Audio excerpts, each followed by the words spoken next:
વાઘ બારસથી લઈને બેસતા વર્ષ સુધીના પવિત્ર 5 દિવસના આ દિવાળી પર્વની આપ સૌને હાર્દિક શુભકામનાઓ સાથે ભાવથી જય સ્વામિનારાયણ, જય શ્રી કૃષ્ણ, જય સિયારામ, હર હર મહાદેવ, રાધે રાધે.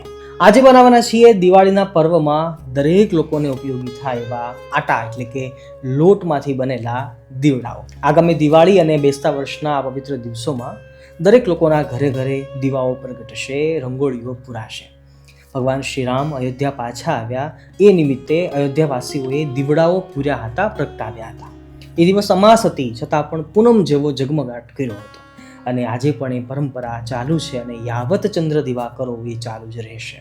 તો આપણે પણ દીવડાઓ પ્રગટાવી પ્રભુ શ્રીરામને આપણા ઘરરૂપી મંદિરમાં પધરાવવા માટે વિનંતી કરીશું. કદાચ બની શકે કે તમે પણ અલગ અલગ ડિઝાઇનવાળા દીવડાઓ બનાવતા હશો, પણ જો ના બનાવતા હોય તો આ વખતે દિવાળીના દીવડાઓ ઘરે જ બનાવજો એવી મારી વિનંતી છે. અને બહારથી જો લાવો તો માટીના કોડિયા જ લાવજો, જેનાથી આપણા લોકોને રોજગારી પણ મળી રહે અને આપણે આ બાજુ દિવાળી કે નવા વર્ષનું સેલિબ્રેશન પણ કરી લઈએ. અને આ લોટમાંથી બનાવેલા દીવડાઓ એનો બીજો પણ એક ફાયદો છે જેની વાત આપણે આગળ કરવાના છીએ. તો ચાલો બનાવી લઈએ રોટલીના લોટમાંથી અલગ અલગ ડિઝાઇનવાળા સુંદર એવા દીવડાઓ. જય શ્રી રામ, જય સ્વામિનારાયણ.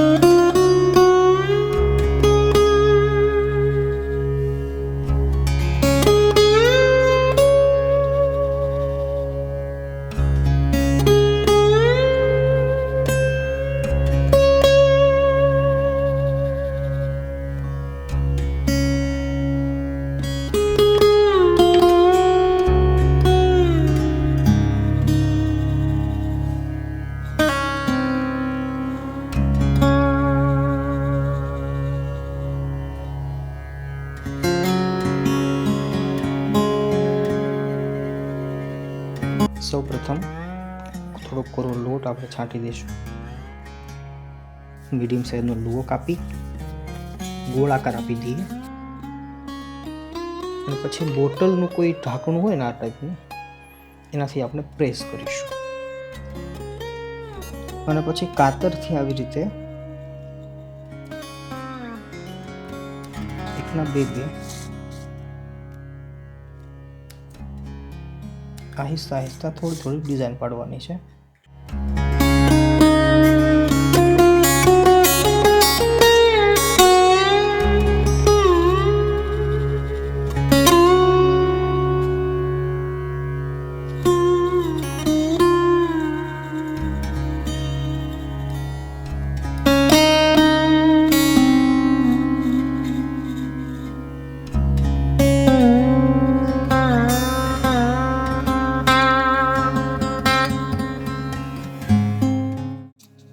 આપણે બીજી રીત શીખી રહ્યા છીએ. હવે ઢાંકણું મારી હવે આને કાપવાના છે.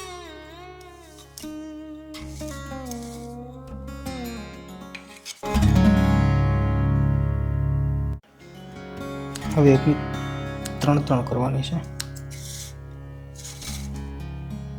ઉપરથી, વચ્ચેથી, નીચેથી. દેખાશે ને બધાને?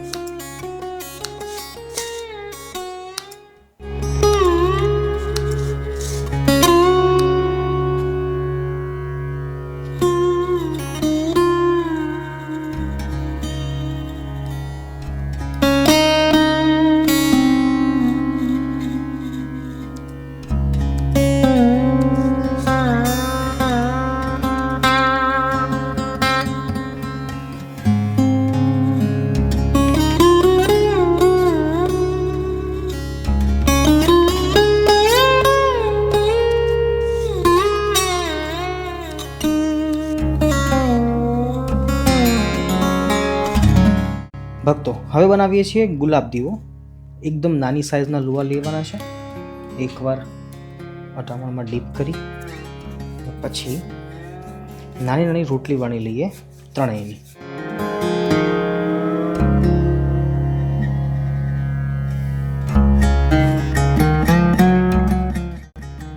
પછી વચ્ચેથી કાપો પાડી દઈએ. પહેલાં કેસરી લઈએ, પછી પીળું લઈએ છીએ, પછી ફરીવાર પાછું લાલ લઈએ, પછી પાછું કેસરી લઈએ, પછી પાછું પીળું, લાસ્ટમાં કેસરી.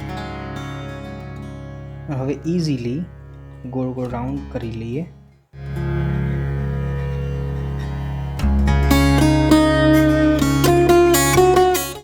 ગુલાબની કળી તૈયાર છે. હવે એને ખીલવવા માટે ઇઝીલી એક એક પાંખડીને ગોળ ગોળ ફેરવી લઈએ. Look at this. સરસ એવો ગુલાબ તૈયાર છે. બહુ જાજુ ખીલવાની જરૂર નથી. વચ્ચે આપણે આની અંદર દિવેટ મૂકી દઈશું.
ભક્તો, લોટમાંથી બનાવેલા દીવા એટલા માટે અમે રિકમેન્ડ કરીએ છીએ કારણ કે આ દીવાનો સંપૂર્ણપણે સદુપયોગ થાય છે. દીવા પ્રગટાવીએ છીએ ત્યારે તો પ્રકાશ આપે જ છે, પણ એ પછી પણ લોટમાંથી બનેલી છે એટલા માટે આપણે ગાયોને પણ ખવડાવી શકીએ છીએ. જુઓ, આપણા ગઈકાલે સાંજે બનાવેલા દીવાઓ છે, એમાંથી ઘીની વાસ આવે, લોટમાંથી બનેલા હોય, વળી પાછું એમાં તેલ મોઈન નાખેલું હોય. લે શીતલ, તું લે બેટા, જલ્દી જલ્દી જલ્દી. અરે પવન ખાઈ જાય.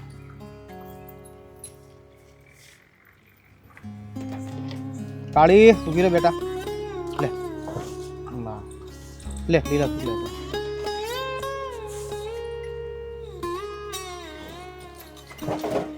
ઝઘડો નહીં, ઝઘડો નહીં, ઝઘડો નહીં. વારા પરથી આવો, વારા પરથી આવો. લે રૂપાળે હાલ.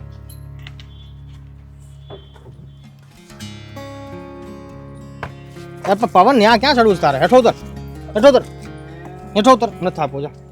હાલ હાલ હાલ હાલ. પવન આખો લે લે. મણકી હાલ, મણકી ફટાફટ જલ્દી.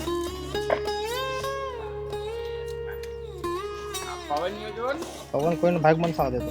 જો ફૂલે મેળ્યો ખાવા દે. આને હોય મારે કઈ.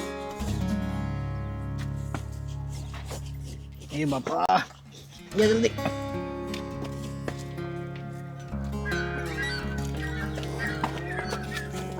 પડી જાય કોનિયા, પડી જાય.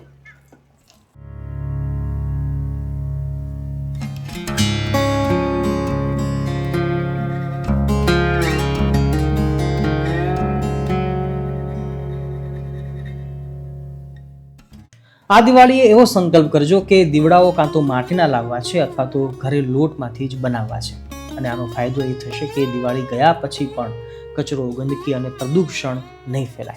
કારણ કે માટીના કોડિયા હશે તો ફરીવાર પાછા એ માટીમાં જ વિલીન થઈ જશે. અને લોટમાંથી બનાવેલા હશે, અનાજમાંથી બનાવેલા હશે તો ગાય, કૂતરા અથવા કોઈ પણ પશુ પંખીઓને એ ખાવામાં ઉપયોગ થશે અને સાચા અર્થમાં એનો સદુપયોગ થશે. આપણી ભારતીય હિન્દુ સંસ્કૃતિ ક્યારેય પણ પ્રકૃતિને નુકસાન થાય એવા ઉત્સવ કે સેલિબ્રેશનમાં નહોતી માનતી અને આપણે પણ અમુક અંશે જરૂર એનું પાલન આજે પણ કરવું જોઈએ. તો એ સાચા અર્થમાં દેશની, દેવની, પ્રકૃતિની અને મા ભારતીની સેવા થશે. આ દિવાળીના નવલા દિવસોમાં વધારે ઉપદેશની જરૂર નથી. તમે સૌ તમારા પરિવાર સાથે, સ્નેહી કુટુંબીજનો સાથે, પોતાના પ્રિય લોકો સાથે ખૂબ જ આનંદ કરો, ખૂબ જ પ્રેમથી આ દિવસોમાં દિવાળી સેલિબ્રેશન કરો. ફટાકડા ફોડો, રંગોળીઓ પૂરો, તોરણો બાંધો, સારા સારા સાત્વિક ભોજનો જમી અને આ વર્ષની દિવાળી, બેસતા વર્ષને ખૂબ જ યાદગાર બનાવો. એવી શુભકામનાઓ સાથે સૌને ભાવથી જય સ્વામિનારાયણ, જય શ્રી કૃષ્ણ, જય સિયારામ, હર હર મહાદેવ, રાધે રાધે.